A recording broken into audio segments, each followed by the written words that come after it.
So here it is, the Datsun Redi-Go, which makes its world debut in Delhi. Now this is the cheapest or the most affordable Datsun in the range, but its USP is that it looks much more expensive than the price suggests. Now the price isn't quite out, but we expect it to undercut the quid. So this is going to be a very tempting value proposition. But it's even the design that really is the talking point. It looks completely different from the SUV stance of the quid. This is more urbane, more sophisticated. Let's take a closer look at it.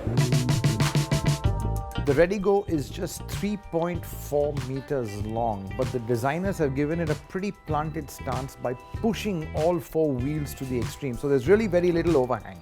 This is a pretty tall hatchback because in a limited footprint, the way to liberate more space is to go vertical.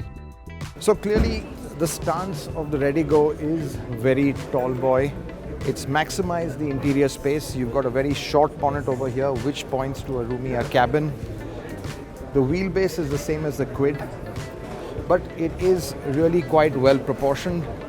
It does look more like a conventional hatch, but there are lots of these character lines over here which really stand out and give a certain appeal to a car which you really don't expect in the budget end. Now this car doesn't have an SUV stance like the quid, but what we hear is that the ground clearance is fantastic. It's 185 mm, so clearly this car is going to be well suited to rural conditions as well, rough road conditions. It is on 13-inch wheels, but they are steel wheels with plastic covers, which is pretty much the norm for the segment. Compared to the quid, the boot of the Redi-Go is pretty small, just 220 liters. Well, for the size of car, legroom is pretty okay. Well, I'm short, so it is a bit tight. It would be a little tight for taller people. There's decent headroom. The seat very, very flat, not contoured. So quite basic over here, but just the sense of space is pretty good. Window line quite high, so outside visibility not great. Plus you've got this also, which eats into space. But overall, if you look at it, it's really a well-packaged car.